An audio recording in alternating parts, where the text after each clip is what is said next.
It's Monday. Hello. It's Monday.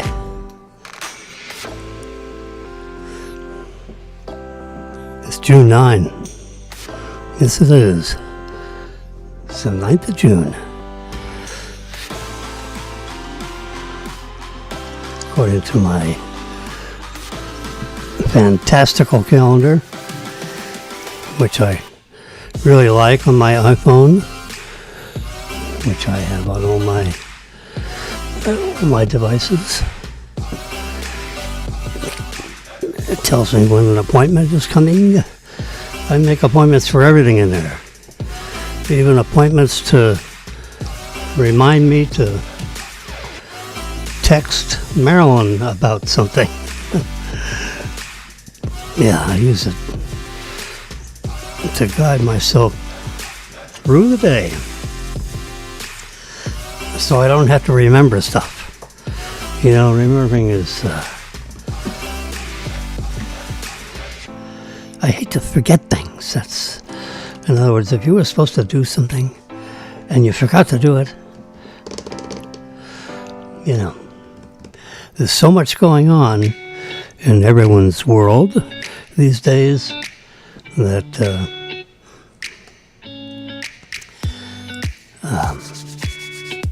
you know, you can get so occupied in doing a particular task that you look at your watch and say, oh my God, is it 6:30 already?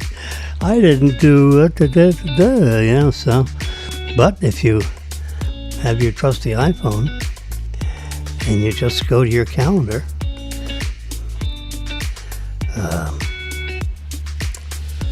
let's see, it'd be right here.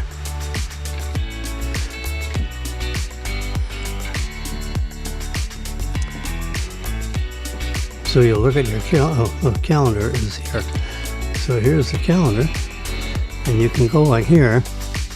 No, you can see this. So this takes you, you know, each week, and you can see the appointments roll on. So you can either drag it from the bottom as you see new dates coming up,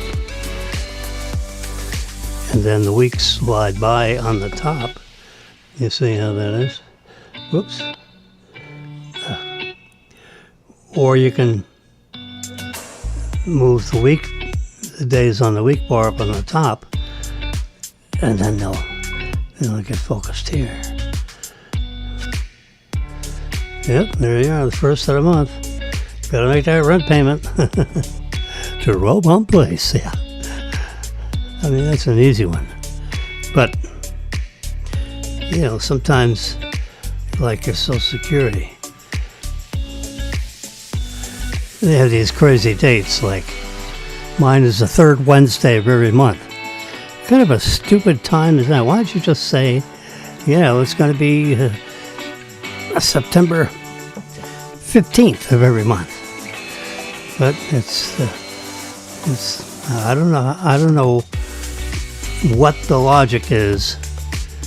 And what was the crimping of their software, of the COBOL programming probably, back 50 years ago, where it had to be the third Wednesday of every month if your birthday was from here to here. And if your birthday was from here to here, then it's the second Wednesday. Yeah, Maryland is the second Wednesday of every month, and I'm the third Wednesday of every month. I mean, it's nuts.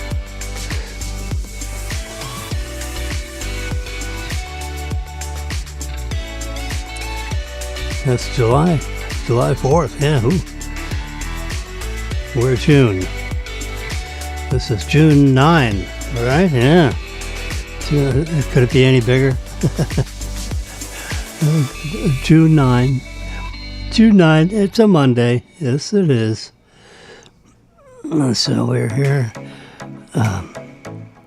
6, 7, 8. There it is.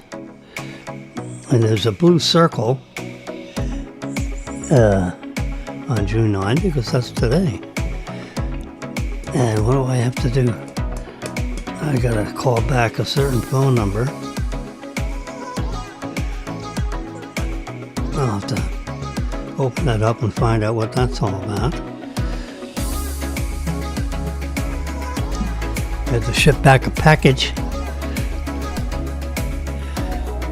Or Arca, Aarka. I'll show you on my. There we go. My book is an open life. Open. There we go. So we're gonna look at my orders.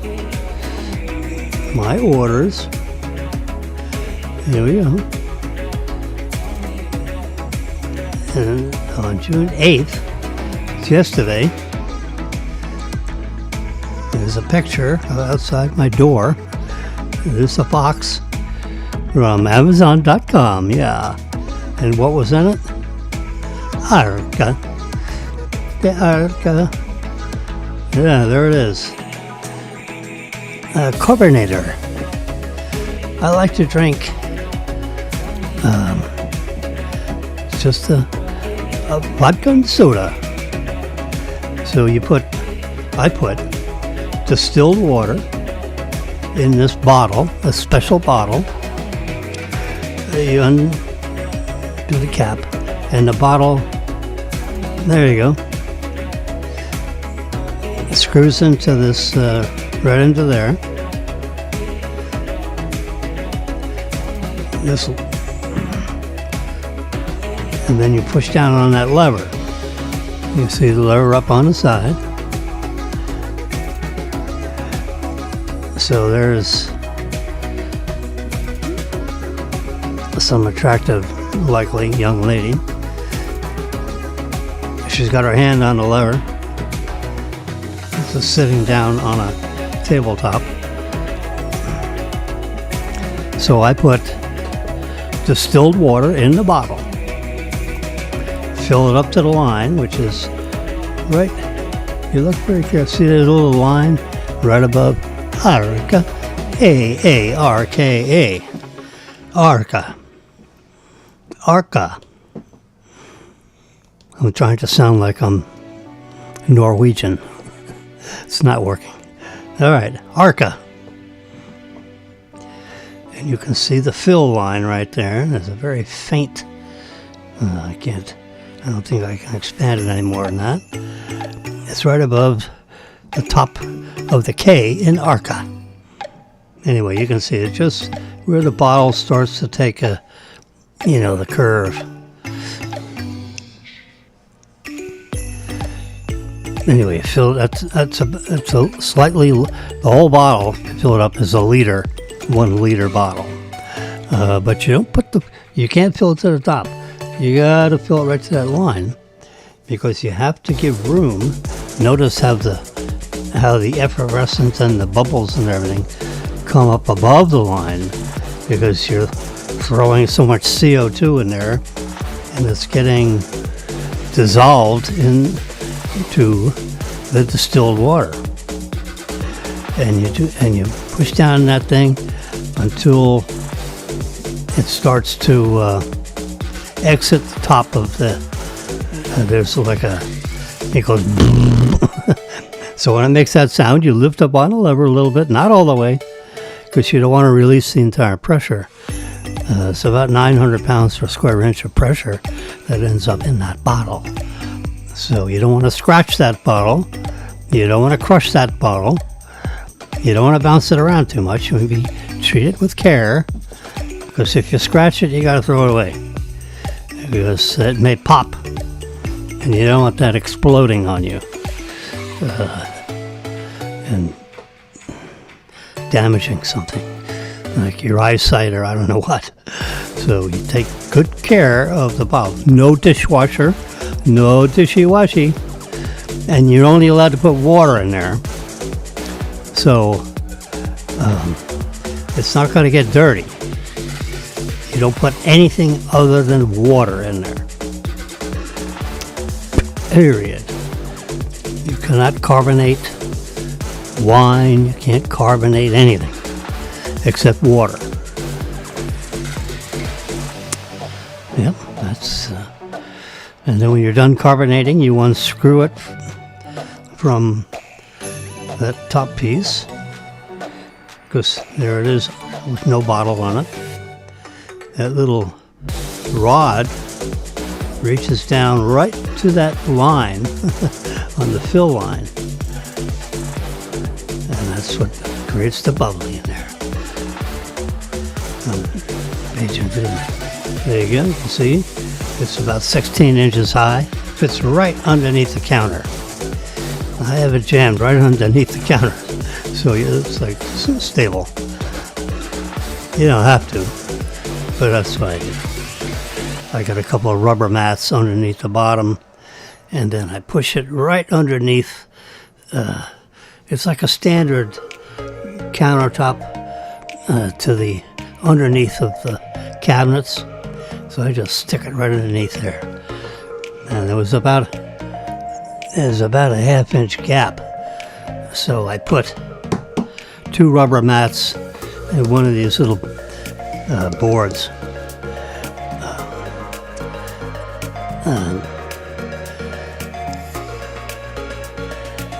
And that made it just high enough to sit underneath the cabinet in a nice firm way. But it doesn't have to be. I mean, it could be sitting out there loose. There you go. There's a sideways look at it. And this bar right here, which you can see that bar right there. That's the lever that you push down to put the gas. See there, the tube goes right to the very surface of the water, and that's why you fill it up to that fill line. And you can see the fill line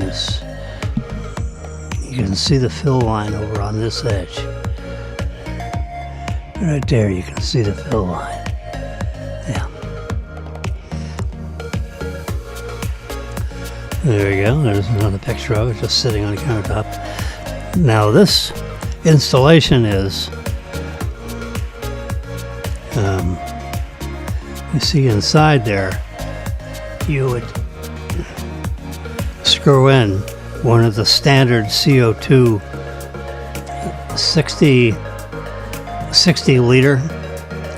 It takes a 60 liter carbonating cylinder. Let's see if we can see one of those somewhere. Okay. There's the bubbly. There you go. That's this little doodad has the CO2 in it, and you take that to your local store that has such things, and you swap these cylinders.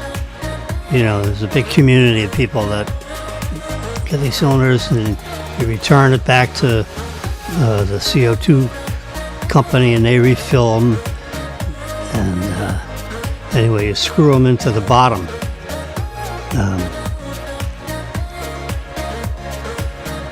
Inside this black, behind that Arca sign. This whole inside there is that carbonating cylinder, because you're going to screw that up inside here. And there's a hole. You turn this thing upside down. That's one way. Now what I've done is I have a big 5-pound cylinder under the countertop, and there's a hole which I bring that I connect the CO2 cylinder to a high pressure hose, and I connect that high pressure hose right up inside where the carbonating cylinder would go. So that way I have a constant source of CO2 coming from a carbonating hose rather than these cylinders. Because I found that was annoying going back and forth. You know, you need 5 or 6 of these cylinders so you don't run out. And you keep doing that. And I'll tell you the hose I got, if I can get out of this picture thing with There we go. Cancel that. Go back here. Yeah. One more. There you go. Here's the hose kit. Hopefully we can see that. Yeah.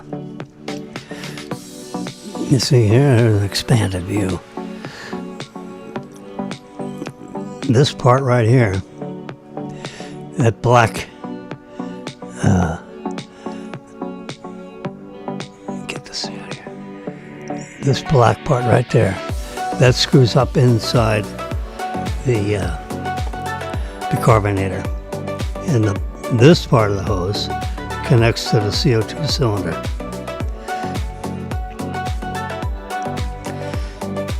There you go. There we go. Trying to get the right size so you can see. Ooh. So that has the same threading as the cylinder, and that goes right up inside the carbonator. And when you push down the lever, it pushes down on that little thing in the middle and lets the CO2 go into your... here's an extra couple of washers in case they wear out. This is where you screw it onto the CO2 cylinder itself. A little pressure gauge so you can see it goes up to about 900 pounds per square inch. Is the typical fill level. There you go. Expando views.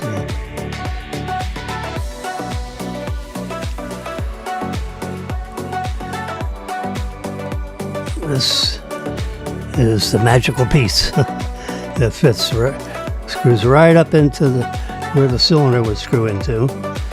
This connects with that, which goes to the hose, comes down here, and then this connects to the CO2 cylinder. Yep. So this device, that black doodad, that is consistent with all these different carbonators. And it makes it so you don't have to use that cylinder. You connect it to a big, that's a 20-pound tank. That wouldn't fit that doesn't fit underneath my countertop. The 5-pound cylinders do. So I have 4 of those underneath my sink. 2 of them are empty. One of them is half empty, and the 4th one is full. Well, you see how many of those little doodads it replaces. Now, you wouldn't have all these. You'd have maybe 4 or 5 of these. But you have to keep going back to the store to refill them. You turn them in, it's like $5 a piece. So. But you fill up this whole cylinder, a 5-pound cylinder, which is 1/4 of this smaller one.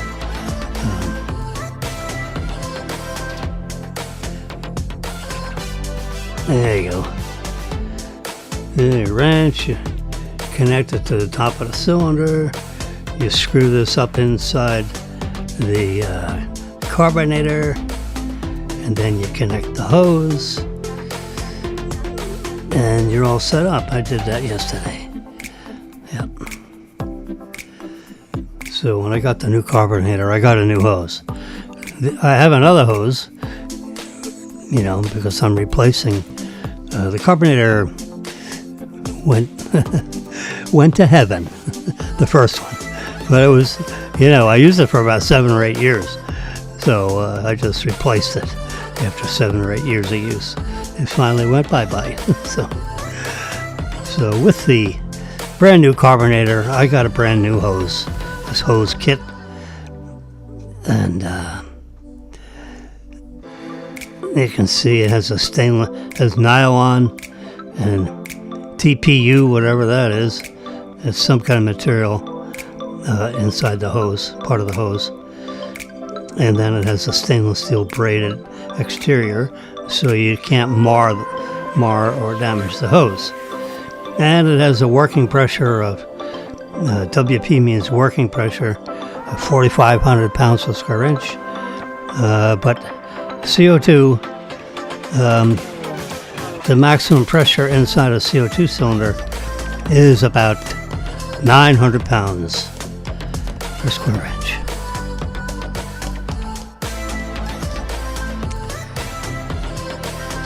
Let's see what else.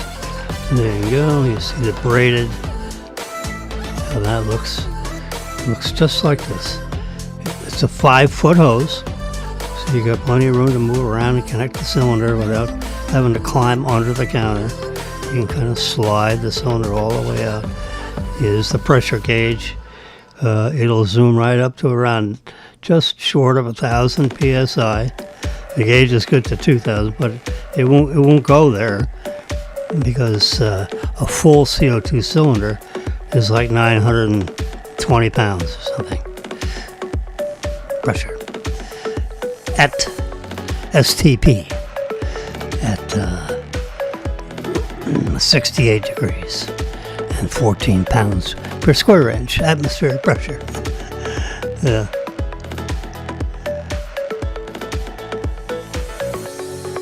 So it has what does it say? Brass construction, high temperature durability, low magnetic permeability. I don't know what that means. There's nothing magnetic going on here. So there's the washer that fits. This is a pretty fine thread that you screw that on the tank with a wrench. I have a little wrench.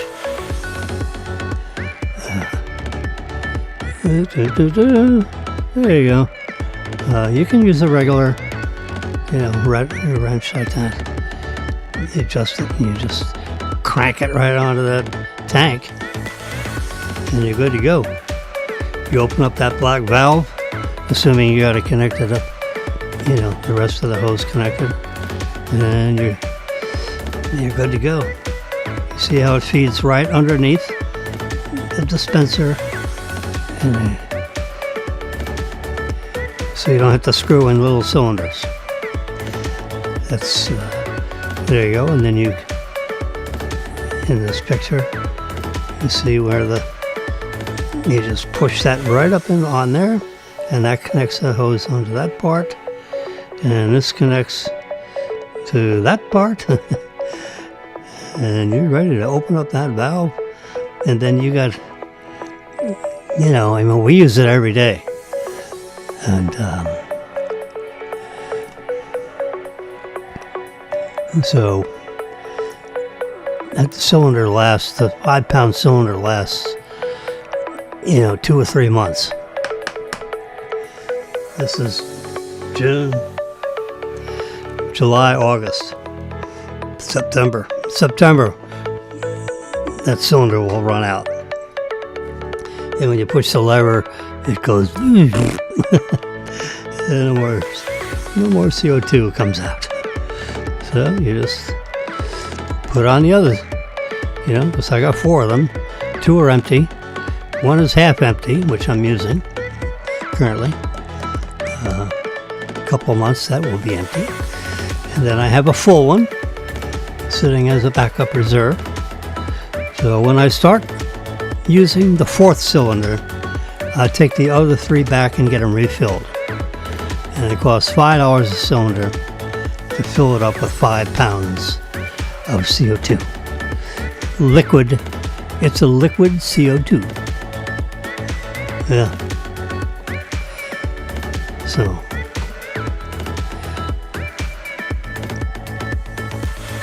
that's the kit. It costs $40 for that kit, and it costs $180 for the carbonator. So it's like $220 for the whole setup. So that's what I received on my orders on Sunday. So that was my little project, getting Mr. CO2. There you go. Got some pills, got some cat food, popcorn oil, regular oil. Ooh, I got some lights from Maryland. I need to put those up. A light bulb for my popcorn popper. That light burned out after a couple of years. So I got a couple of spare light bulbs. Here's extra cylinders. There they are. 2 of them. Cost $30. They're $15 a piece. They don't give any of this stuff away. So here, there's a carbonator with the cylinder. Yeah. So it makes for a very nice way. So you're not buying a soda water at the grocery store. You just make your own soda water. And then you can pour it, with some lemons and limes and so forth to flavor it. You can buy Coke syrup. So if you want to make your own Coca-Cola, you can do it. You can just carbonate the water and add the syrup. You can buy that at, I was going to say Toys R Us. It's not Toys R Us. I forget the name of the store where you buy all kinds of cooking supply store. I forget the name of that store. Well, let's Coke syrup. COKESY.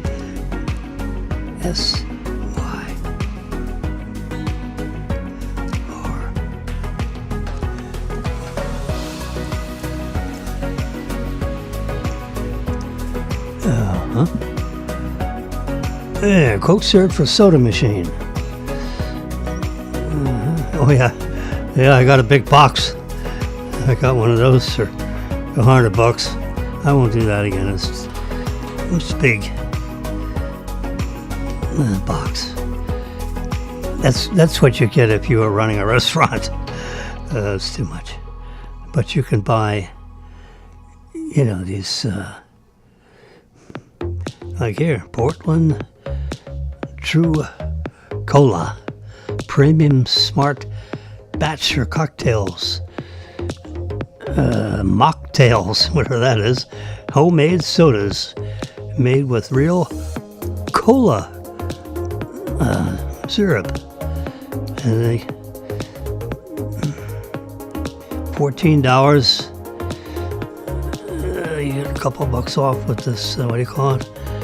Let's see what the reviews are. Push the review thing. Yeah. So you add a couple ounces of that.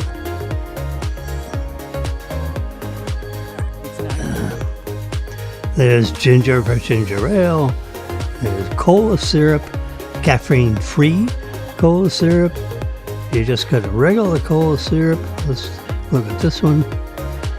There you go. I mean, it's quite a business. Subscribe and save. I don't think so.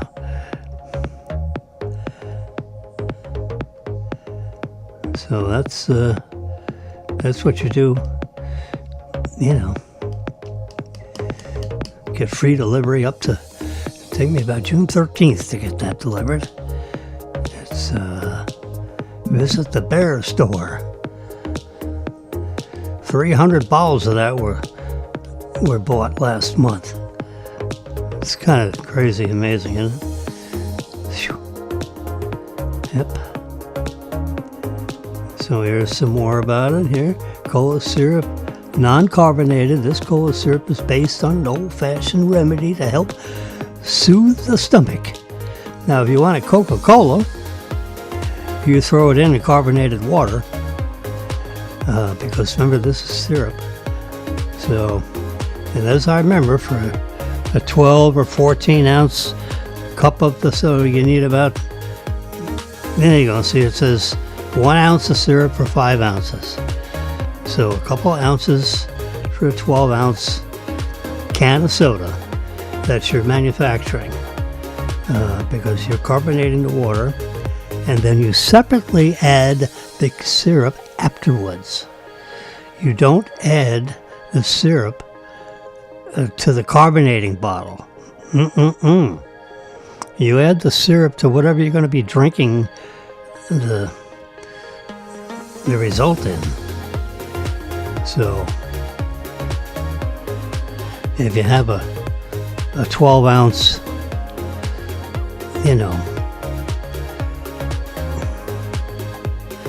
cup that you're going to be drinking out of, you add the carbonated water to the cup.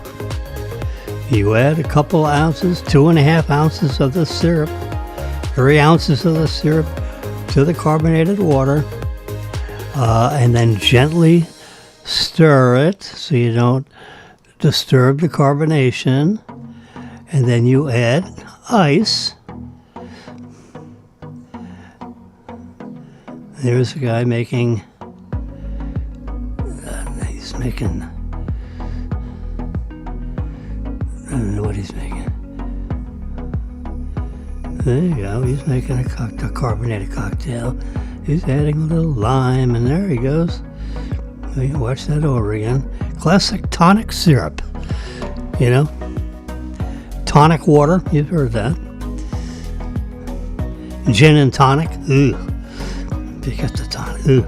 If you get nut gin, use vodka. Gin is bad for your brain, according to my father-in-law doctor. He says, my vodka, I was going to say clients, my patients, that's, you got an inventory of people that you visit, you know, or they visit you in your office, whatever. So your patients that are vodka drinkers live the longest. Your patients that are gin drinkers die the youngest. Yeah, I mean, it's like a 10-year spread.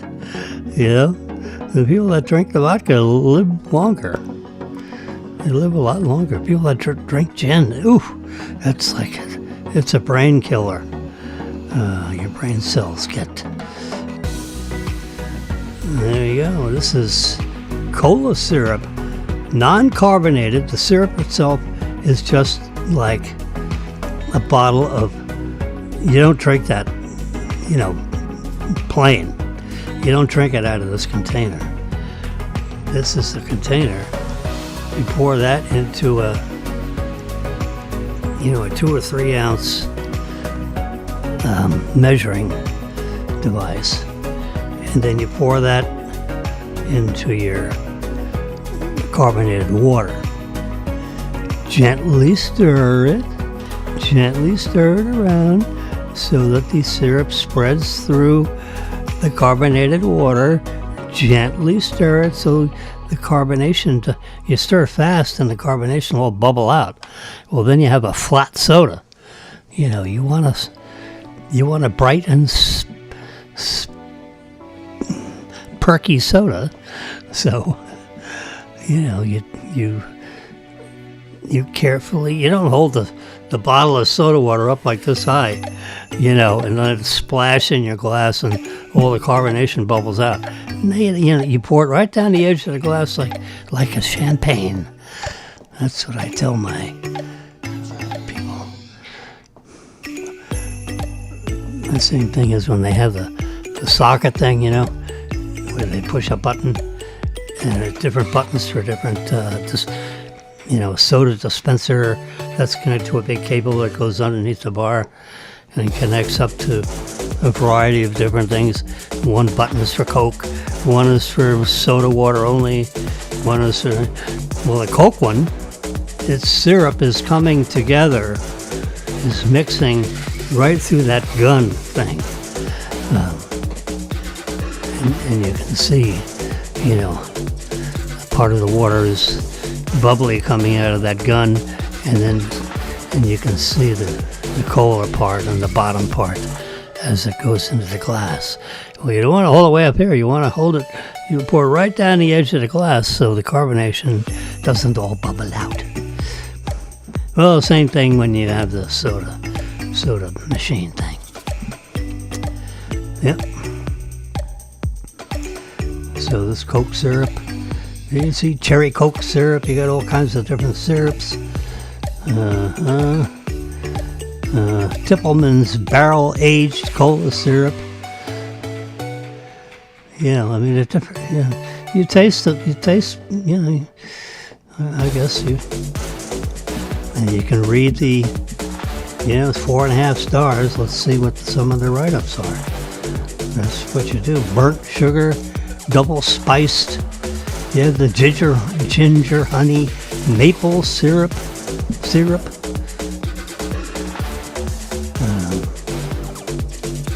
You wonder how that would taste. Handcrafted by bartenders. Created by bartenders for bartenders. Tippelman's is a series of cocktail syrups that help easily introduce complex flavor characteristics into cocktails. Handcrafted by bartenders and bottled in Charleston, South Carolina. And one of these, it says it's a 13-ounce bottle. That this is the bottle. There it is, 13-ounce bottle, and makes 13. You see, and yields about 13 cocktails. So you add that to the already carbonated water, and gently stir it with your long spoon bar stir thingy. And then you add your ice cubes, and you got yourself, a barrel-aged cola syrup, Coca-Cola. There you go. Add the ice, and everybody's happy. You can actually get the Coke syrup from the Coca-Cola, a genuine Coca-Cola syrup with their secret formula. It's a secret formula. It's locked in a vault in the city of Atlanta, Georgia. Here's one where you. Let's see how it's going here. Where you can have a pump dispenser. So you pump it, a couple of pumps. And you got salted caramel, brown sugar, cinnamon, peppermint, pumpkin pie. These are all syrups that you can add to a cocktail. This is like the bartender's page.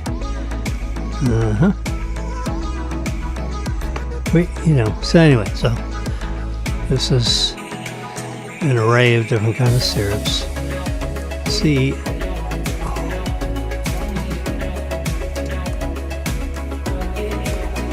Coca-Cola syrup. All right.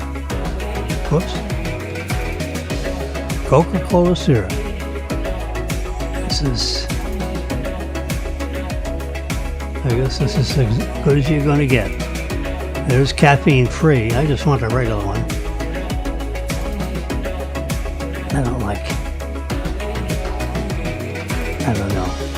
I don't know if I like it or don't like it, but just get the regular one.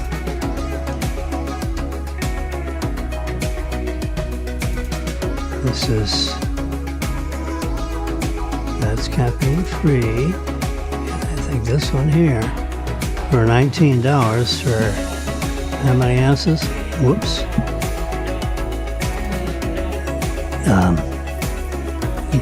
The Amazon site is not very conducive to reverse pinching. Old-fashioned remedy, cola syrup. Supports kidney bladder. This is a non-carbonated bottle of cola syrup. And let's see if this is cola syrup non-carbonated. This is a cola syrup based on the old-fashioned remedy to help soothe the stomach. This syrup can also be used as a base for a tasty, non-carbonated beverages. I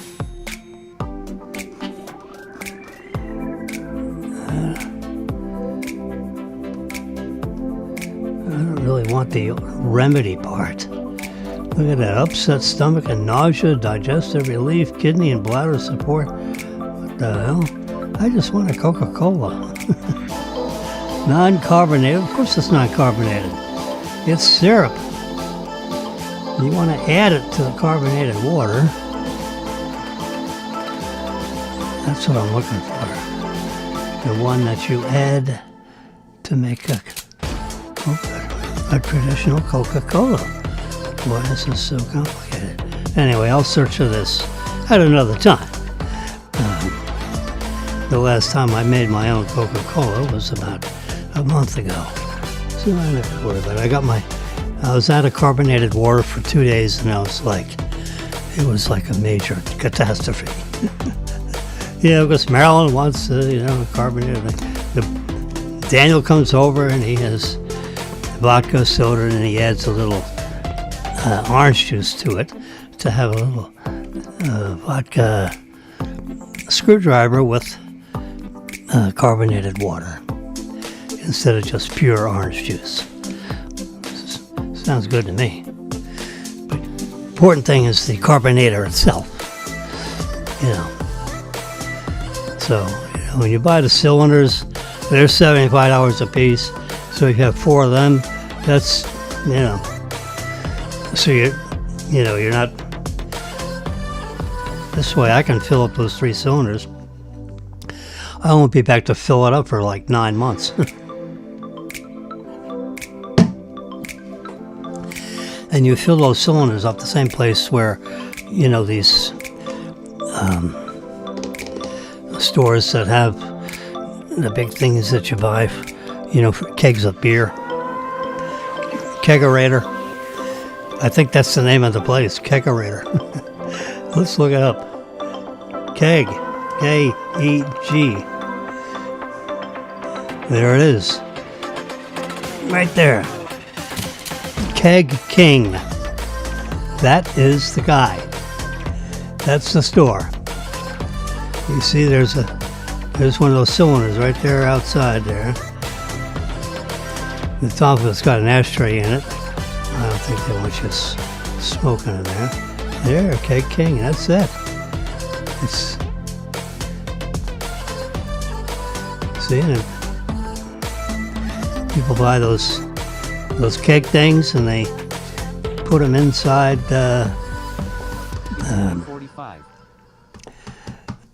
in a refrigerator underneath, and then on top is the dispenser thingy for filling up beer.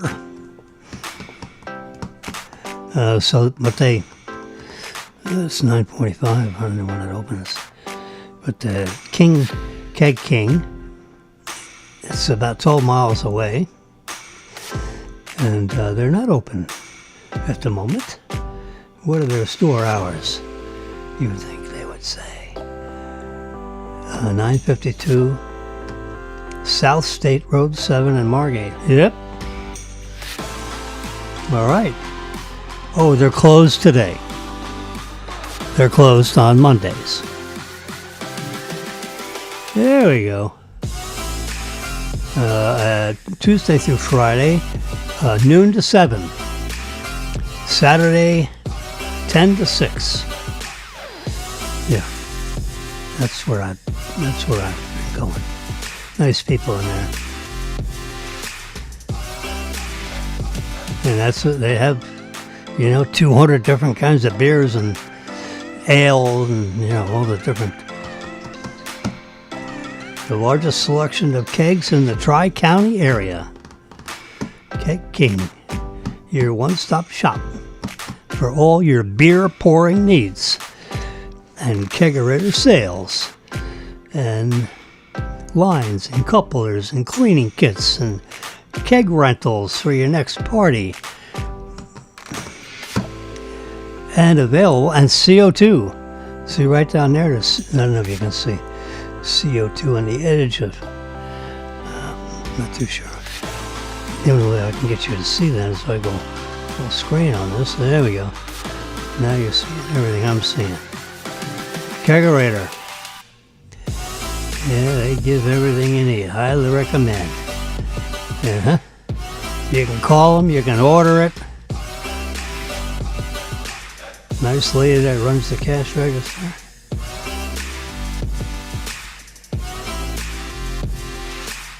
Closed on Mondays. Rate it. Oh yeah, overall rating is good. Drink is good. Customer service is good. Atmosphere is good. That's it. Thanks, Jim. There you go. Now when Jim walks in the store, they're gonna like me. So I gave him 5 stars. Actually, they didn't ask for stars. It was thumbs up stuff. You got to write a review. Anyway, so there it is. It's 12 miles away. Here's I can route myself. It's 31 minutes. Fastest way is to go this way. Go Deerfield and then go west on Hillsborough. Get on 95. Get off at Route 814, whatever the hell that's called. I'm trying to think what the name of that road is. Anyway, my map will tell me what that road is. Ooh, Atlantic. There it is. It's Atlantic Boulevard. Yeah, Atlantic Boulevard, Bob. And it goes just straight all the way west to get the 441 exit. And go south a couple miles, and there you are. It's right on the east side of the road. The shopping center. You can sneak in the back of the shopping center. The front door at Kegerator is right there. I've been right there. I park about 3 or 4 parking places all right here. Yeah. That's the place, Kegerator. That's where you get your CO2. There are all kinds of other things in the shopping center. Kegerator doesn't really have a sign that faces 4041 unless you come from the south and you can see the sign. But coming this route, you're sneaking in one person's shopping center and you drive all the way through here. There's a break and you can just sneak in the back door in the parking lot. I just come all the way across there and cross traffic and go to this. I don't think this is a traffic light here anyway. Anyway, so that's how you get to the Kegerator store. That's 3D. And you can look here. Yeah.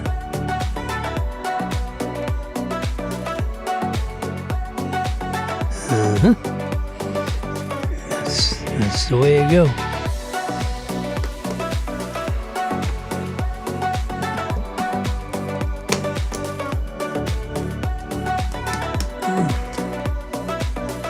Alrighty.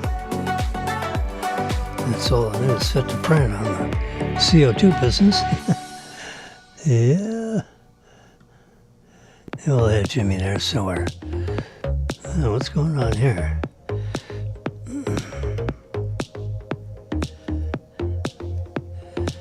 This is I hate to be a sexist pig, but I just want to show you this right here.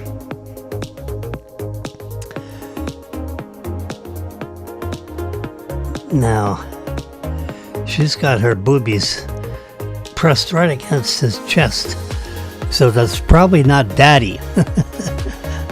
That's probably her boyfriend.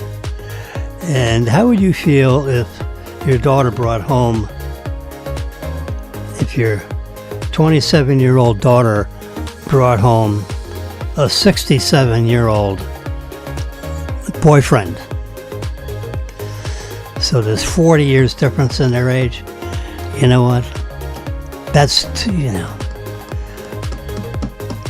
I call that gold digging. You're going for the rich, the wealthy divorcee, or the wife died of cancer, who knows. But, come on, sweetie, find someone your own age.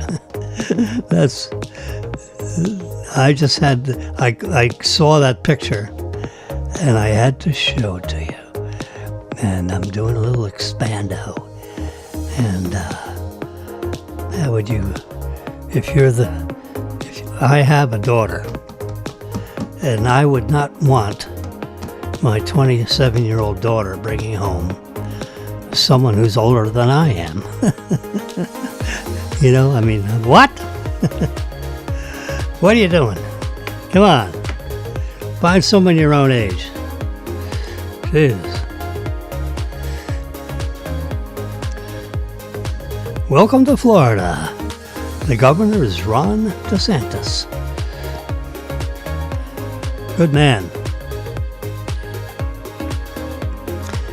This week is the U.S. Open Golf, the PGA, Professional Golf Association, the U.S. Open. So everybody in the planet is interested in this golf. It's not in Florida. It's in Pennsylvania, I believe. Do I have it doesn't really show. It does not show. It's Oakmont is the name of the golf course. And let's do a little search. Oakmont, O-A-K-M-O.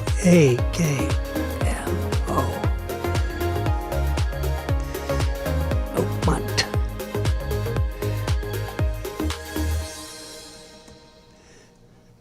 Oakmont Country Club. PGA US Open. That ought to be enough search criteria. US Open Championship 2025. Make sure we're in the right decade. We're finding this place. It's the official home of the 125th U.S. Open Championship. Let's push this button right there.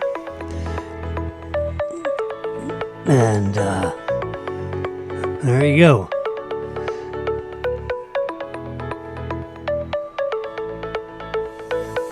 You got the 2 times about the course. Let's press that.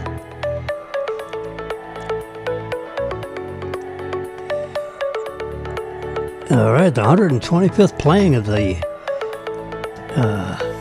U.S. Open. That's a significant thing.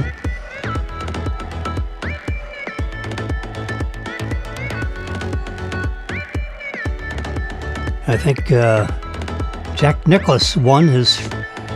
This is considered a major tournament. There are either 4 or 5 major tournaments a year. The U.S. Open is one of them. And Par 72 course. Here are the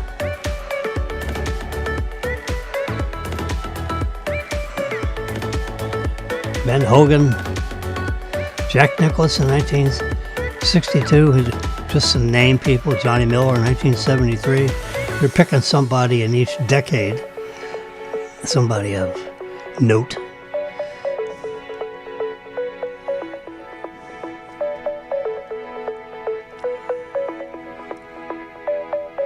Everybody's going to have their eyes on Scotty Scheffler, because he's just won a couple of majors, a couple of important tournaments.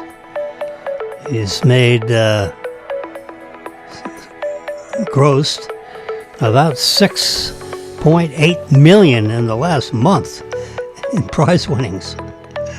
So Scotty Scheffler, his game is right up in he's in the good zone, to be in the top 1, 2, or 3. Of course, he wants to win. Everybody wants to win,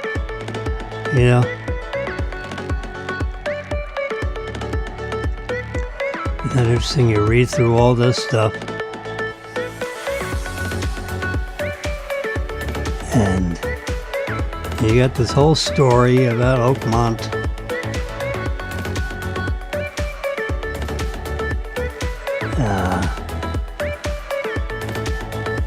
And they don't tell you where the hell it is. I know it's in Pennsylvania. I was trying to think of the Oakmont Country Club in Oakmont, Pennsylvania. There it is. Oakmont, Pennsylvania. Let's put that in there. Let's look it up. Let's see if we can find a Google map of... we'll do a web search.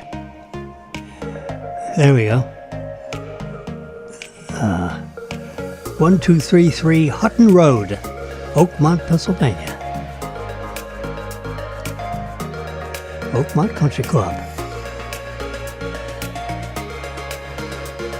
Yeah.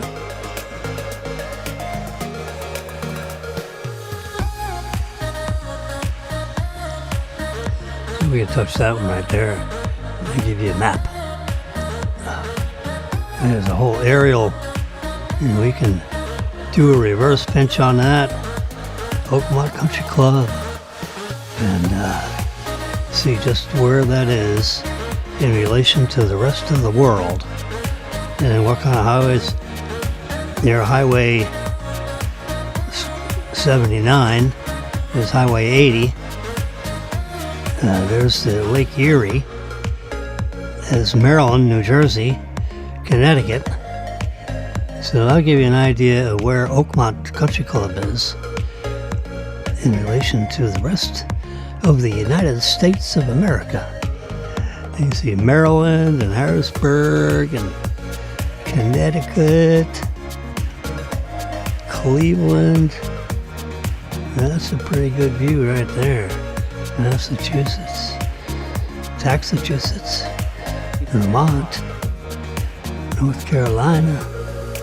There you go. That's a good. Let's do a little print screen on that one, and that gives us,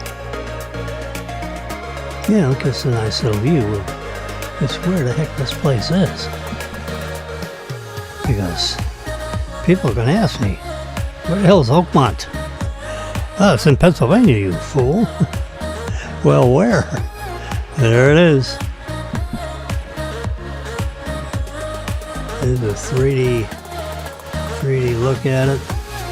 You can get rid of that. Oh yeah. Whoops. I got rid of that and just lost my Oakmont. Yeah, Oakmont. There we go. I just want to slide that down. We didn't want to get rid of it. There we go. Now we can do the old reverse pinch and get back to where it is on the rest of the planet. Niagara Falls, Cleveland. We want Cleveland in there. Akron, Cleveland. Yeah. So we can. Allentown, New York City, Connecticut, Massachusetts. There we go. Niagara Falls, Toronto, Delaware. Keep reversing. Let's leave it like that. Just so we can see some of the highways. Alright, there's Oakmont Country Club. Everybody is, all the, the golf professionals will be flying in to, I'm looking around here to see where the heck they'd fly into. I guess you'd have to ask. So if we come back, there's KFC. Let's see if there's any airports around here. This is mountain country, so.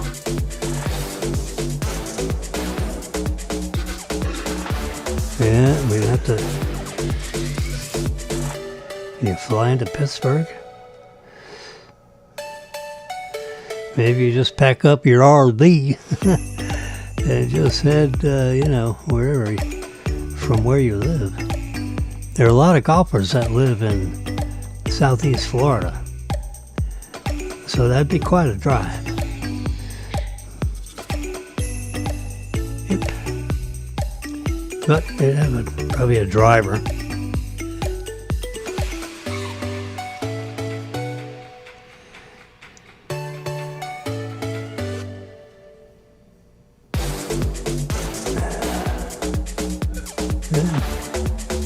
Quite a drive from Youngstown, Ohio.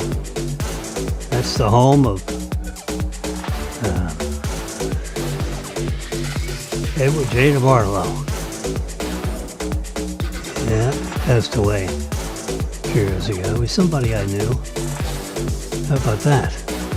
I actually had personal conversations with Edward J. DeBartolo. I produced for him a $42 million loan commitment to renovate a shopping center of his he owned in the north part of Florida. I met him on a Friday evening, Thursday or Friday evening, at Malio's in Tampa. And I was chit-chatting with him, and I said, Mr. DeBartolo, if there's anything I could do for you, because I'm a banker. And I do loans, shopping center loans, and you've got a few of those, right? He said, I do. I said, I know, you've got all kinds of stuff. 77 million square feet of income property. Woo! I'm the nation's largest owner of shopping centers. So we were chit-chatting, cocktail in hand, and he said, well, I do have a project. I have one in Florida. I have, we're in Tampa. It's, I forget the name. It's Lake, not Lakeland. It's, anyway, I forget where it was. It's up there in the northern part of the state of Florida. I mean, it was, 35 years ago, so give me a break. And remember, we're having coffee, you and me. A few of you, the 75 of you or 100 of you that are listening, there are 75 or 100, up to 140. I think I've had 140 or 50 people, of the 2,500 friends I have out there and free social networks. A lot of people that know me that don't bother calling me a friend, but they listen to me all the time. There's my little business card I keep right there, just to remind you. That's who you're talking to right there. There's Uncle Jimmy. It's my little logo I made 50 years ago. It's like a digital camera with a tripod. How cool is that, huh? Quality digital imaging, yeah. On the faculty at FAU since 2003, October. Thank you, John Harlan. He helped promote me within the College of Science, introduced me to a couple of department heads. So when they had their vote to put me on as adjunct faculty, that's what happens. The College of Science has a vote, and if the vote comes out positive, you can be added as adjunct faculty to the university. in the Charles E. Schmidt College of Science. I've got my official letter, and you're on until you're not. So keep your political behalves to yourself if you want to maintain your teaching privileges. You know, the president of the university actually gave me that advice a long time ago. Yeah, just do not do politics at the university. It's not a good idea. You want to be an activist or a faculty professor? Make your pick. Don't do both. Yeah. Toronto, New Hampshire, Connecticut, West Virginia. I don't know where the hell you'd fly into. I know they have an airport in Youngstown, Ohio. Maybe, I don't know where Edward Barlow would fly out of. He had several jets.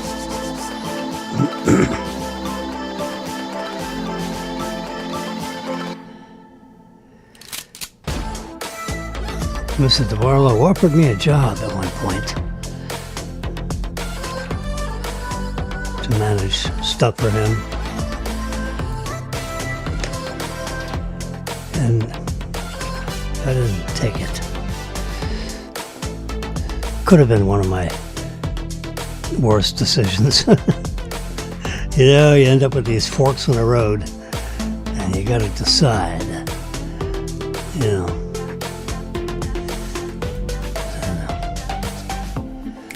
Yeah, I got all this family business, and I didn't want to get in the middle of all that stuff. And I didn't know whether I could keep my nose out of it. And, you know, Mr. D would probably put me in it, because we were like buddies. I mean, we chatted all the time. I went to his birthday party. I figured, oh my God, this is going to be one big affair. You're going to have thousands of people from all over the place. 13 people. 13 bankers. All sitting around this big round table. I said, you got to be kidding me, Mr. V.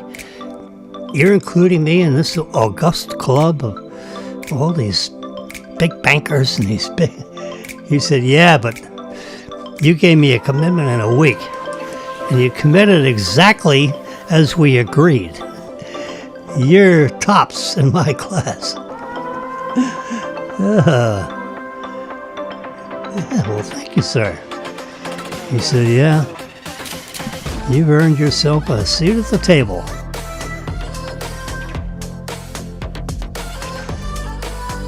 Because you did exactly what you promised.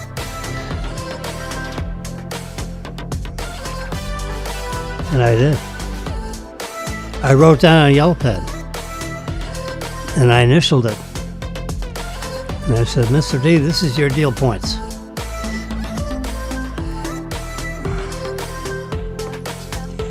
Yep. These are your deal points. Prime plus a half point fee.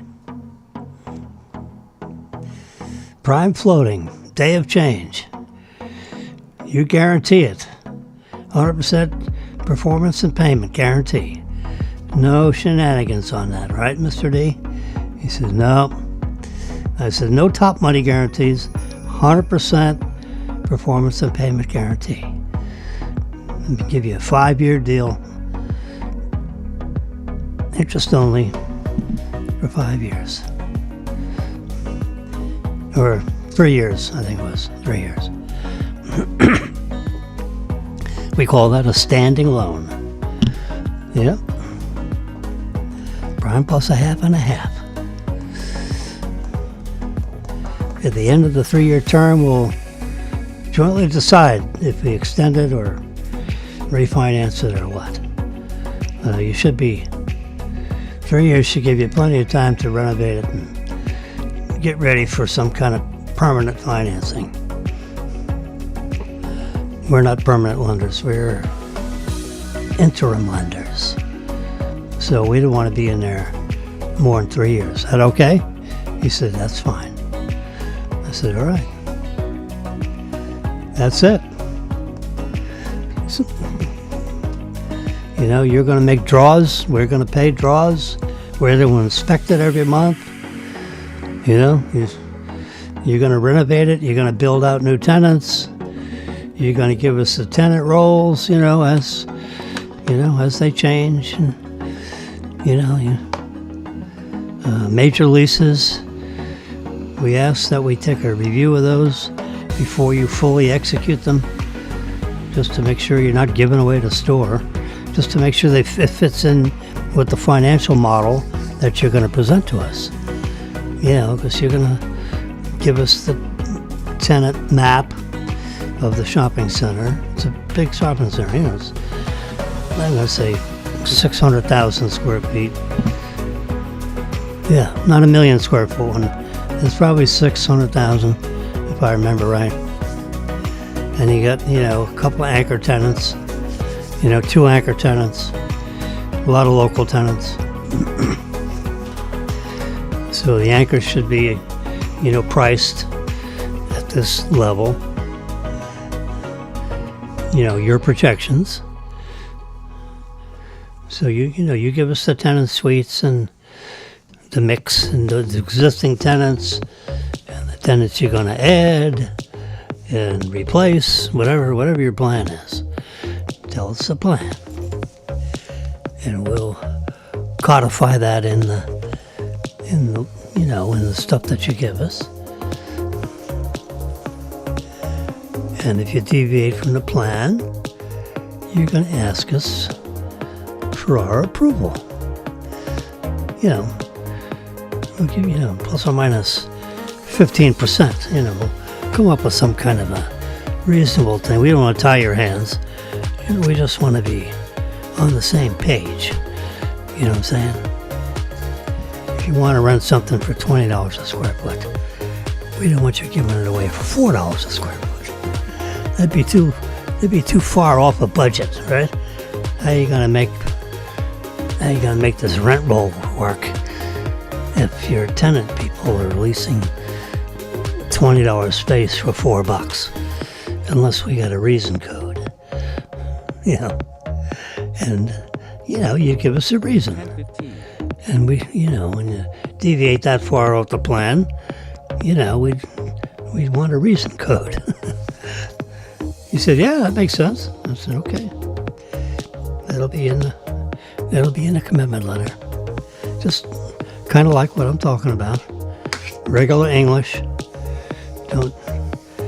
You won't need a lawyer to read it. The first couple of pages will be all pretty regular, and then you have all the boilerplate. That's where all the lawyers got to give them an opportunity to, but the first 2 or 3 pages, you and I will learn it'll be regular English, just like we're talking about right now.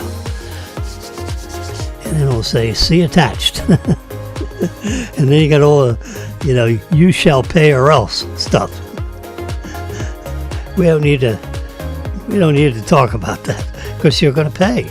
You always pay. He said, of course. I said, well, of course. Let's not get all hung up in the whereases and wherefores. We want to make a deal. There's the Oakmont Club. Look, I was zeroing in on that. Isn't that kind of like amazing? We keep on drilling down. There, look at the golf course. Woo! Right on Route 70 on the Pennsylvania Turnpike is running right down the edge of that sucker. Aren't we glad there we go. Yeah. Which way is north, east, south, or west? I guess north is up. Yeah, right at that point. The Pennsylvania Turnpike is going north and south. It's actually an east-west road. That's why I was getting a little mixed up. There you go. That's a nice picture of the Oakmont Country Club. on Halton Road, 1200 and something. Mutton Road, you can see a swimming pool. You know, you can see all the parking places. Yeah, you got some parking over there.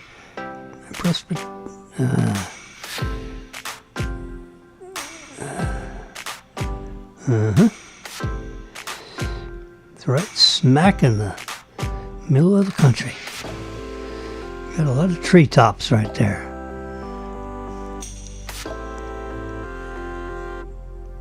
Copyright. So you got a little bar down there in the bottom that shows you.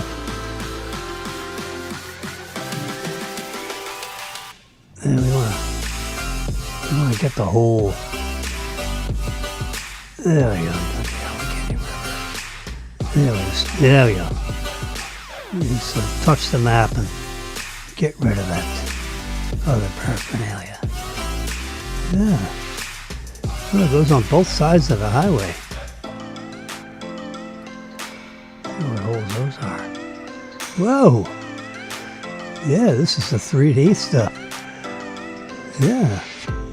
University of Pittsburgh is right up there.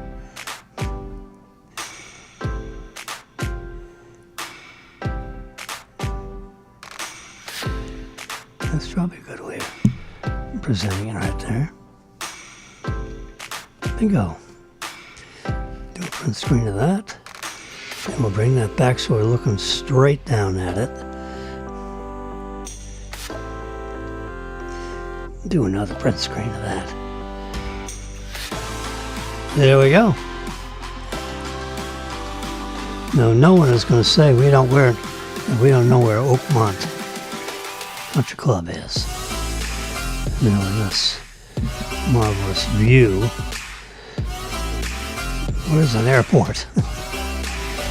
I don't see any airports. Pennsylvania Turnpike. I guess they're just gonna.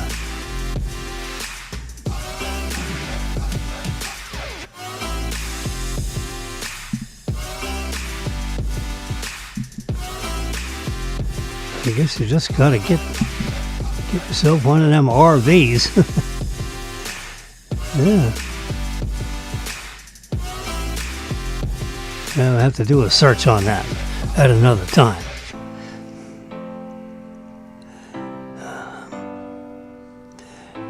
How about airports? A-I-R-P-O-R-T.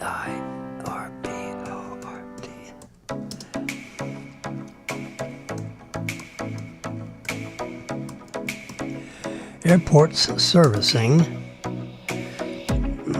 P-G-A-U-S. Open.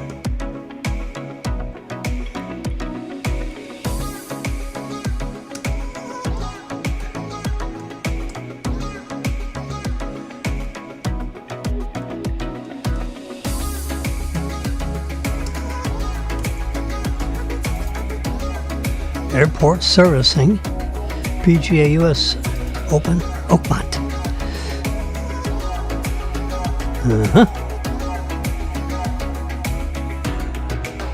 I think we need to just hit the return button and see what happens.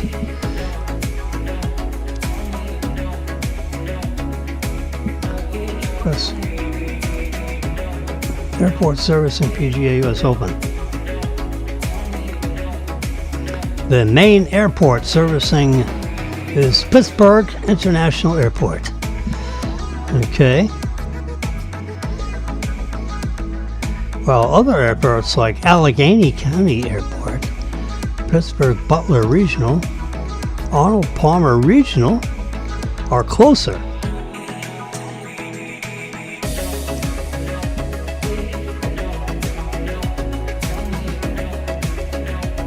All right.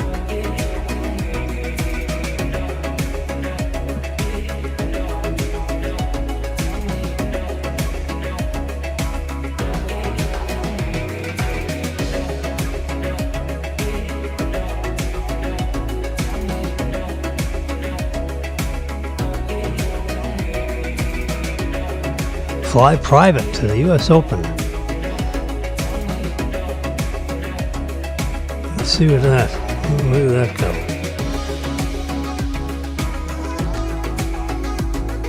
This is what you got to do. Know where Scotty Scheffler. He's a Texas guy.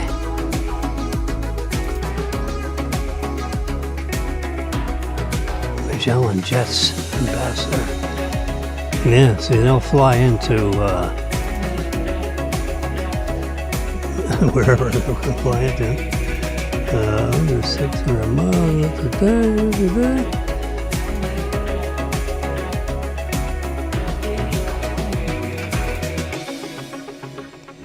Light jets, short flights. Fan 300.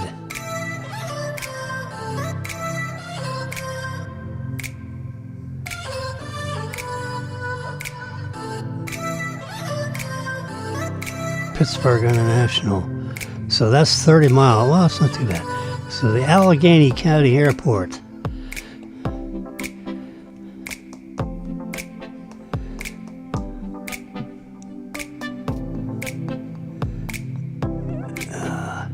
Is only 15 miles from hell. Yeah. So let's look up that one. All right, let's search the web on that one.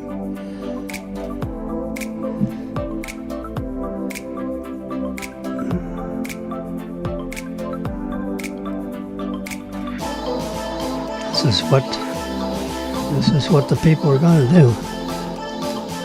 See, I don't think Scotty Scheffler owns his own jet.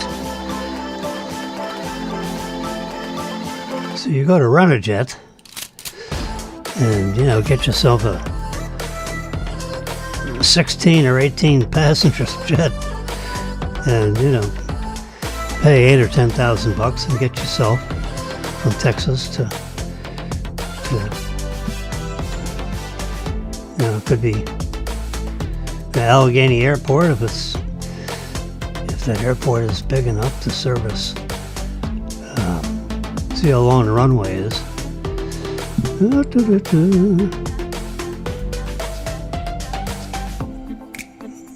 Yeah. Let's see.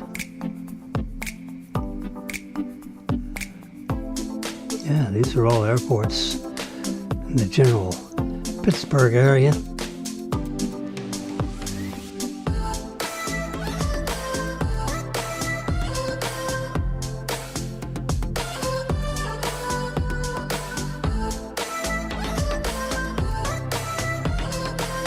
This Allegheny Airport seems to be the one to go to.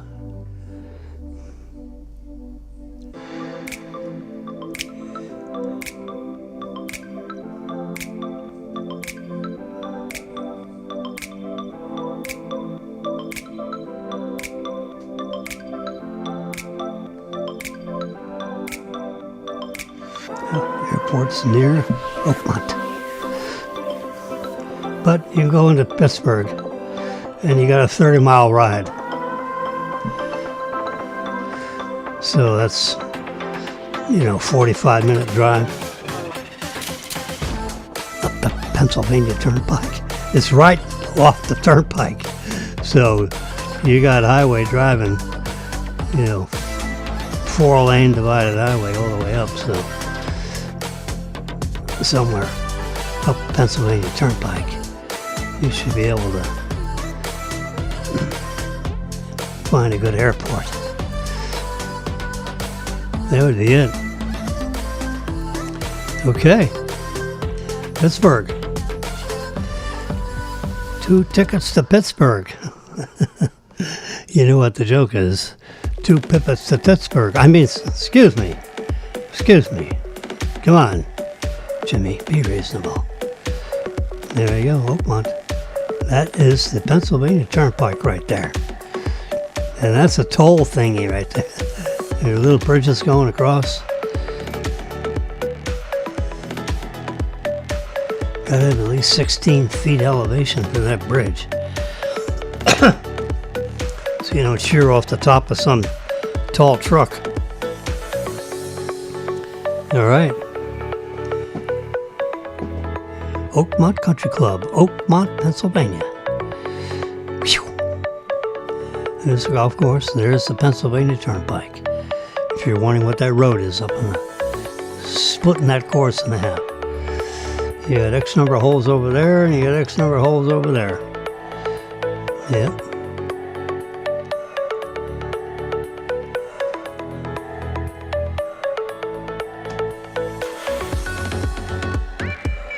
This is a picture of September 2004. That was 8 months ago, 9 months ago.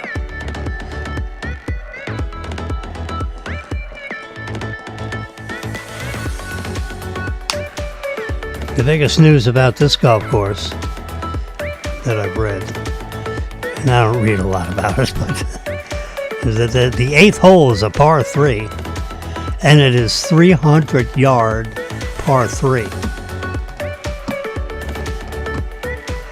Jack Nicklaus said, "What? Is that a short yardage par 5? 300-yard par 3. Boy, you better be able to hit that 3 on pretty good, or a 5 wood. That's what I would need. I'd need a 5 wood to get to it."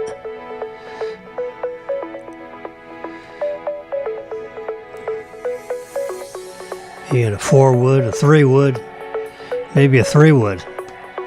Yeah, you need it. Probably these guys, they hit real good. Of course, the rest of us, we'd be hitting a driver.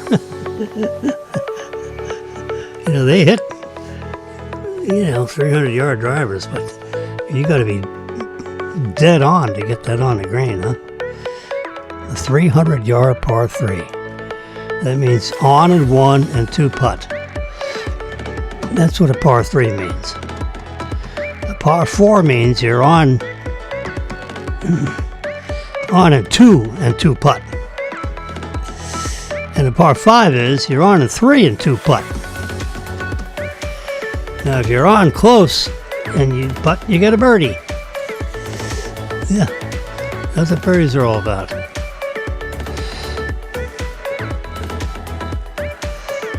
It's a par 4 and you're on a 2 and you 3 putt, that's a bogey. There you go. Anyway, Oakmont has a 290 to a 300-yard par 3. It's the 8th hole.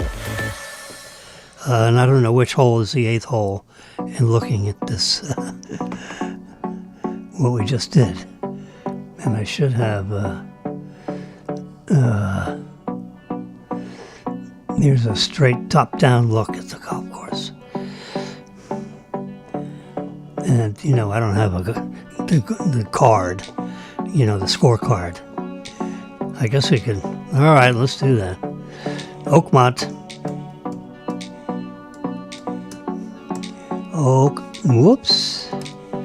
O-N-T. Oakmont Country Club US Open. But that's not enough. Scorecard. SCORECARD. Let's see what the scorecard looks like. Press enter. Come on, baby. Oakmont Country Club detailed scorecard. That sounds like a possibility. There we go. There's the official scorecard. Actual scorecard. Let's touch that. See what that looks like. Can we get that? Continue. I guess that's the same. There we go. The degree of difficulty part. Yeah. We won't worry about that part.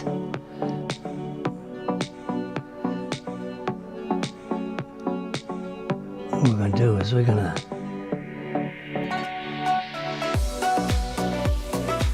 do a print screen of this. And we're going to come right up here because that's where the scorecard, you fold it up and you put it in your pocket and you write your score on there when you play golf. There's the scorecard right there. That's what I call a scorecard. And the 8th hole, 293 yards. Yep. That's a big par 3. You got 6 holes, a 200-yard par 3, and the 8th hole is a 300-yard par 3. Yeah, on the front 9. And the back 9, you got a 186-yard par 3. That's more like 237-yard. So, you know, to me, that's a big par 3. 237 yards. Whew. 612-yard par 5. Ouch. 663-yard par 5. That's a friggin' half mile. Yeah, geez. Yes, sir. That's a long way.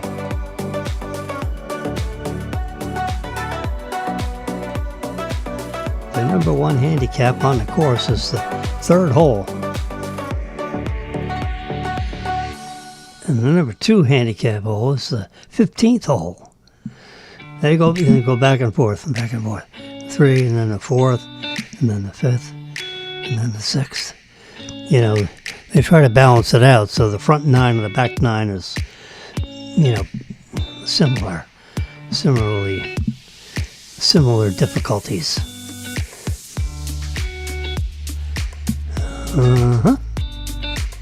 Good. We did all kinds of things today on the U.S. Open business. So we can come right over here and get to the scorecard. And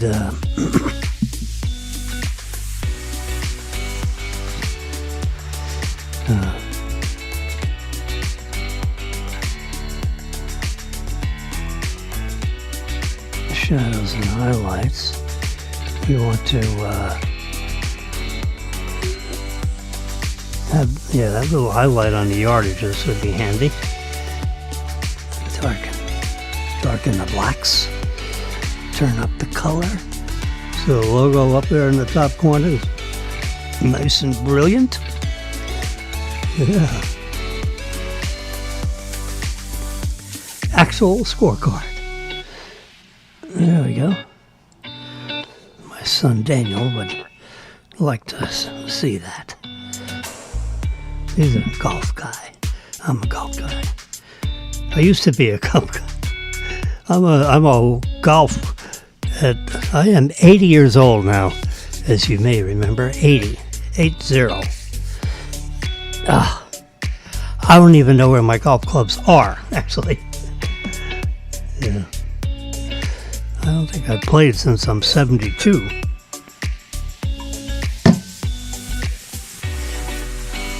But I played a lot when I was younger. I loved it. You know, I had some real good golfing friends, so we would travel, golf. You know, you pack your golf clubs up on an airplane and you play golf when you go to different kinds of cities. And North Carolina, they got some golf courses that, you know, you go up and then you go down. And I'm trying to think of this one golf course we played at. It was the 12th hole, and it was a par 3. And you stood about 400 feet above the hole. And it was a 225-yard par 3. But you were 400 feet above the... So the green, you know, looked about this big, you know, with a flag sticking out. So you're like hitting this golf ball. So you hit the ball, and then it comes down, and it goes down, and it keeps going down and down. Yeah, I hit the green a couple of times. Yeah. Get an 8-iron, 223 yards, because I was 450 feet above the hole. So it had it was like an 8 or 9 second, you know, in the air. It was interesting. I said, "Oh, what the hell club do you use for this?" He says, "Well, a lot of the golfers here use 7-iron. he said, you're a little longer hitter than some of these golfers. I said, all right, I'll take an 8-iron. And, if you hit it right, an 8-iron will go, I go over the green. And there was a street that ran around the green. It was like a road. You didn't have a lot of help if you hit it. Matter of fact, you didn't have a lot of help if you didn't hit it on the green. But if you were long, you were definitely in the road. Not a highway, it was a local road. Yeah. North Carolina golf course. Yeah.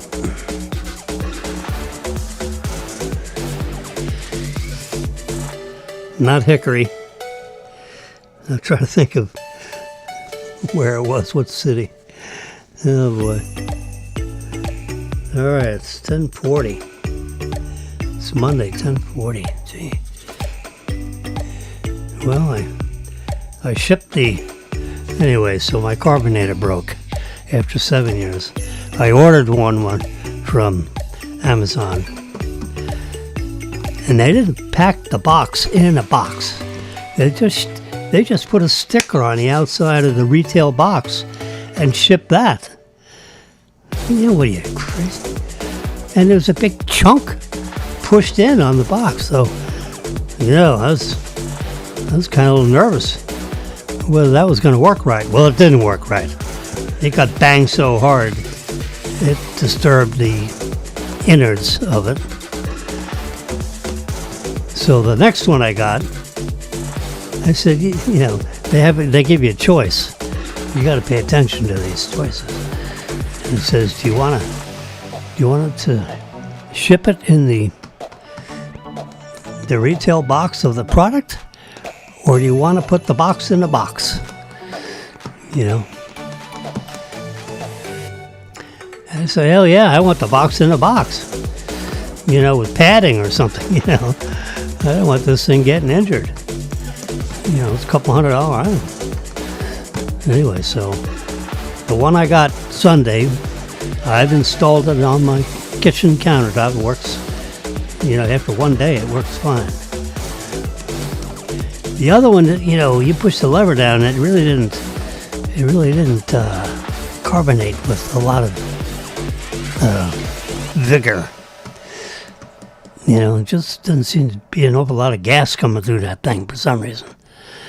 This one, oh boy, you push down that lever and it carbonates like crazy. A lot of carbonation. A lot of carbon, CO2, atomized in that water. And the Arca people, they have this tip that goes down in the bottle, in the water. And it's got a special little nozzle that they've spent a lot of time perfecting, apparently. They're proud of the tip on this nozzle. Don't screw with the tip on that nozzle, apparently. Which, of course, you don't. But anyway, when that CO2 goes through that nozzle, it squirts CO2 right down to the bottom of that jug, that liter jug. Screws on to that thing, and you gently push down that thing and lift it up. You push down and you lift it up. You push down and lift it up. 3 of those, and then hold that thing for about 5 or 10 seconds before you release the pressure, and then you let go of the arm, and then the pressure releases. Unscrew the bottle, put the cap on, and you got yourself some carbonated water. Yes, you do. And then you pour that into your cocktail glass, whatever, on ice, whatever you're using carbonated water for. Yeah. Anyway, so the new one's working. The old one, I packed it up, and I gave him an explanation. I said, the packaging was terrible, and they shipped it in a retail box, which is not made to sustain the throwing around, that, a UPS driver or an Amazon driver, they don't get good care of the boxes. It's not like they carefully put it on the shelf. Nah, they're throwing them around. There was a big chunk out of this box. I took pictures of it. It was... Anyway, so I told Amazon in the place where you have to tell them what's wrong if you're sending it back. I'm sending it back because come on, just like I'm talking. Anyway, I packaged it up. Box in a box. It's a bad one. They already have the explanation of its return, so there's no way they're going to try to sell that to someone else. That is DOA with a ruined box.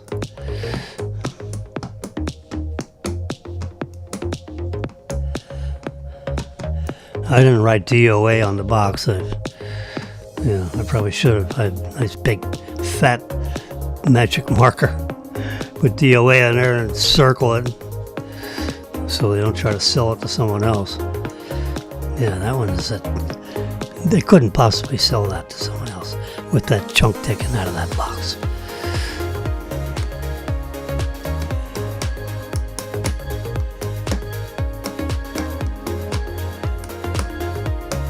It doesn't work, so I don't know why they do it. There'd be another return. And they pay for the return, so they don't want to spend a lot of money shipping it and returning it and shipping it and returning it. It's a lot of shipping expense. Anyway, the box is downstairs waiting for UPS to come get it. UPS comes here almost every day. So when they come here, Steve will make sure the UPS guy scans it in. And they're usually here sometime between 11 and 3. 10 and 3. 11 and 3.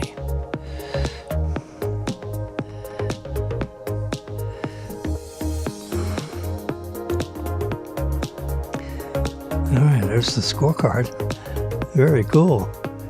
Let's see, I'll come through here and see if I can find that. There it is. There it is. So, all right, let's do my UPS. UPS. There's what do you call it? Let's see the UPS thing. Good morning. And I'm going to hit the little scan button here. And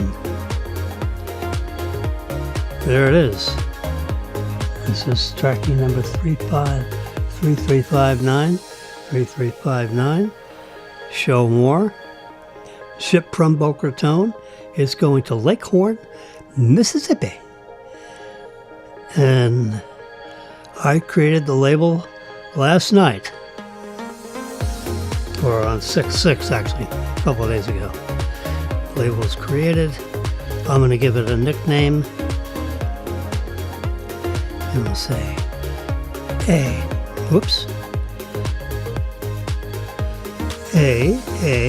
ARKA Carbonator. Let's see.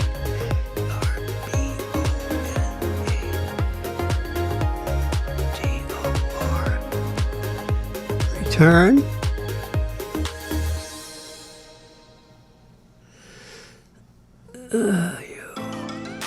U-R-N. And see if I have room for brackets. A-M-A-Z-O-N. I do have room for all that.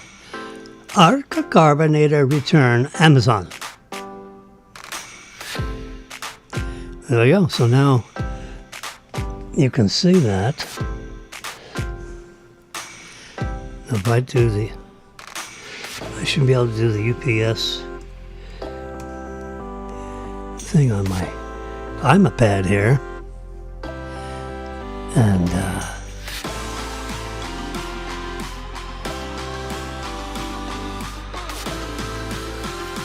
let's see if they can Manage the tracking from me. There we go. Packages.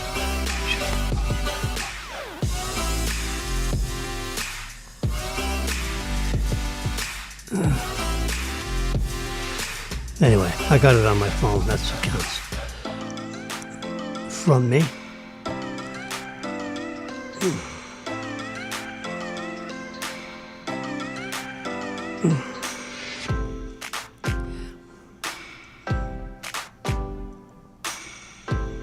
Mm-hmm.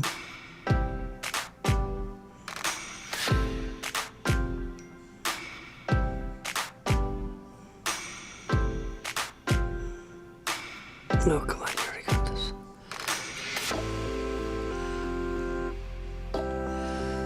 There it is. There it is right there. Perfecto. All right. So when the guy in the store gets it, when the UPS guy picks it up and scans it in, it'll be an item. Last scan, see the label is created. So the box is sitting downstairs. 6.5 pound box. UPS ground. So as soon as they get it in there, so they'll scan it. It'll be an afternoon scan. At 6:30 or 7, it'll be in Deerfield Beach, their main UPS warehouse facility. That'll be like an 8:30 scan. And then, it goes off to probably in an airplane to Jacksonville and then another airplane to Mississippi. It says UPS ground, but I don't think they usually truck it all that way. If there's room on a plane, they'll throw it on a plane. Otherwise, get on a truck and it'll head its way up to Atlanta or Mississippi, whatever. Chattanooga.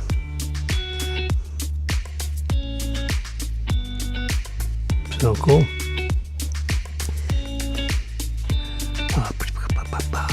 Photographs. That's my big activity for the favorites. We go to favorites. Because I have one favorite. So we got the scorecard for Oakmont, California. Oakmont, Pennsylvania.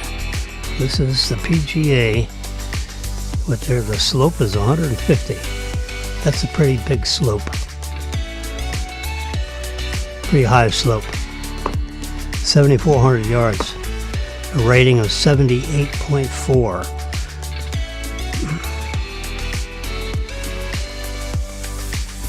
So, you're not going to have a lot of, after 4 days, you're not going to see 30 under par. I don't think on this course. Maybe 8 or 10 under par. I thought it was, this is a 36, 35. This shows a par 71. I thought it was par 72. We'll see how they get the course set up for the tournament. But that's Oakmont. This is the official golf court. Here we go. All right. It's almost 11 o'clock. I think I'm ready to start an early lunch. I got some dirty dishes I got to deal with. There's another one right there. Yesterday's lunch. Yeah, I had a little spaghetti. I got some spaghetti. I got some fresh sauce I just made. Do I want my mushroom gravy? Or do I want my spaghetti sauce? Got lots of spaghetti noodles. I made 3 pounds. I did 3 pounds of pasta. There's 6 4-cup containers of pasta. I make the pasta al dente, and I boil it all up at one time. I use it for the whole week. I don't like the idea of boiling 1 pound at a time. I do 3 pounds at a time. Sometimes 2. This time 3.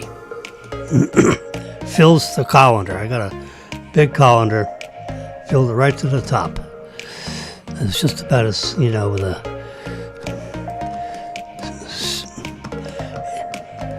an 8-quart pot.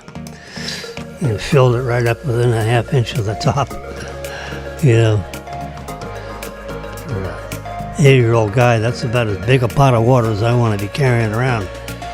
212 degrees. Ooh, you spill that on yourself, and oh my God, you'd be in a hospital a week. Now, we'd be very careful dumping that hot water in the colander. Yeah, make sure the floor isn't wet underneath me. I make sure the kitty cats aren't running around under my feet while I'm taking it from the top of the stove range to the sink, which is 1, 2, 3 steps away. 3 short steps away. 10 feet. I guess it'd be 8 feet, 10 feet. Yep. Gotta be careful with that boiling water. I cook it for 10 minutes. From the time all the pasta's in the water, 1 stir, set my watch for 10 minutes.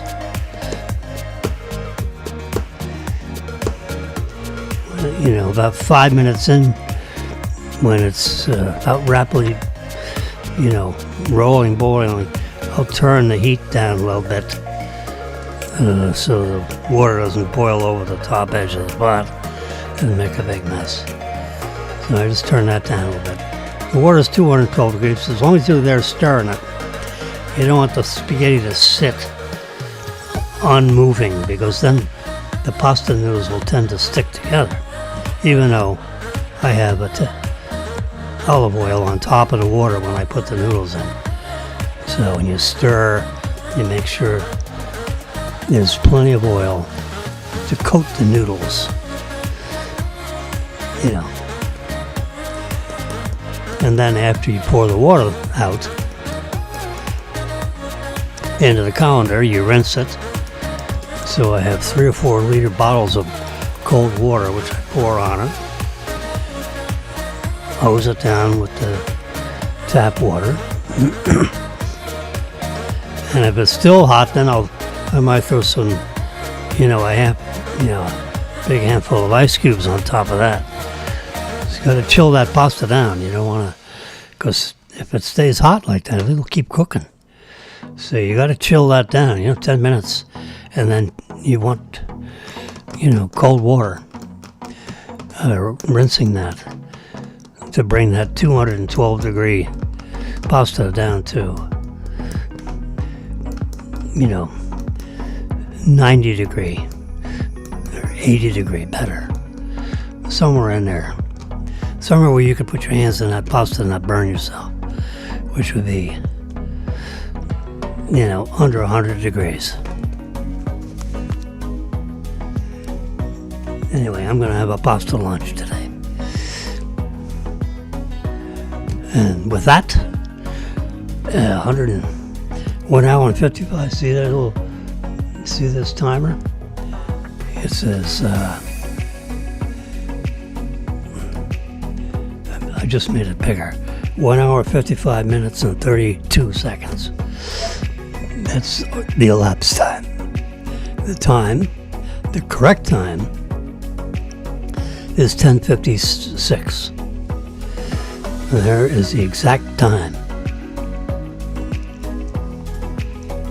10:56. 10:56. Exactly. So, 5, 4, 3, 2, 1, 10:57. All right. Because I got on the air at 1 minute after 9. I was very punctual, and I will say the internet cooperated. I have all 3 networks going on here as a simulcast, and they're all simulcasting.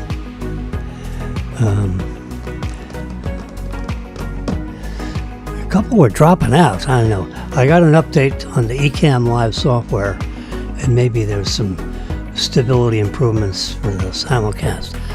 But this is a simulcast on 3 social networks: YouTube Live, Facebook Live, and Twitter Live. My handle is FAU4U if you want to search other broadcasts, because YouTube has got a whole, YouTube, Facebook, you can search me, the @ FAU, the number 4, the letter U, FAU4U. How cool is that? Only 5 characters. You don't have this huge handle, because I created the handle a long time ago before everybody found out there was an internet. Yeah. With Bell South, my email address was jw99@bellsouth.net. I had a 4-character in front of the @ sign with the email. jw99@bellsouth.net. Yeah. Keep it simple, stupid, right? Yeah. Of course, I'm not with... I'm with AT&T now, so they didn't carry over those Bell South accounts.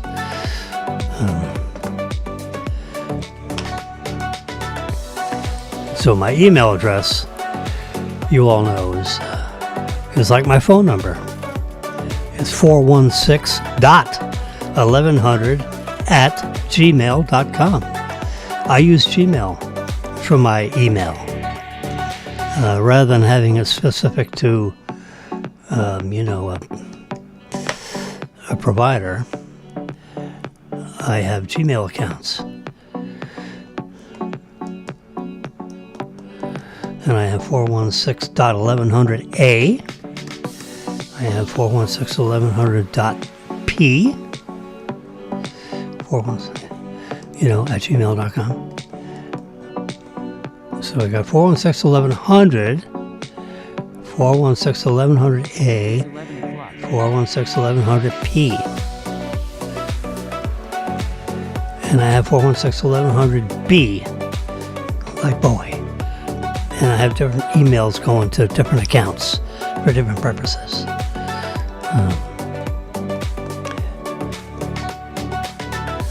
All right. With that, I'm going to turn the music up so you can hear a little more epidemic. And I'm going to stop talking. And we'll see you tomorrow at about 9:01 a.m. tomorrow morning. Be there or be square. You got something you want me to talk about? Send me a text message at 561-416-1100. That's my phone number on my iPhone. So if you just type in my phone number in your message thingy, if you're an iPhone or iPad person, you just get your messaging app open, regardless of your manufacturer. And in the to part on the top, type 561-416-1100, and then send me your message, and I'll get the message. It'll pop right on there. That is the most efficient way to get to me. Either call me on the phone or send me a text message. If you don't want to have a conversation, just send a text message. Yep. Very convenient way of communicating. I think it's a marvelous way. My email, because I've been teaching at FAU for 20 years, I get 1,200 emails a day. Okay, I'm past 1 million emails. Literally, my email says 1 million. 1,050,000 or something. I've gone into the 7 digits on my email. Oh boy. So if someone sends me an email, I have to actually search it to find you, because I have a couple of banking customers that need help on things, and they say, check out your email. I have to do a search on there, to find their emails, because I'm not going to go through 4,000 emails to find that one. Unless they tell me the exact time of day they sent it, and I can pull it up by time, which I've done. That's one way of doing it. The other way is I just search the name of the sender, and all the emails that Lyle sent me, for example. Well, my customer's name is Lyle. And I look up the Lyle emails, and bingo, there they are.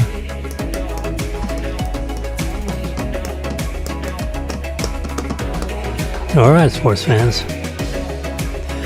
See you tomorrow, 9 o'clock. Be there or be square.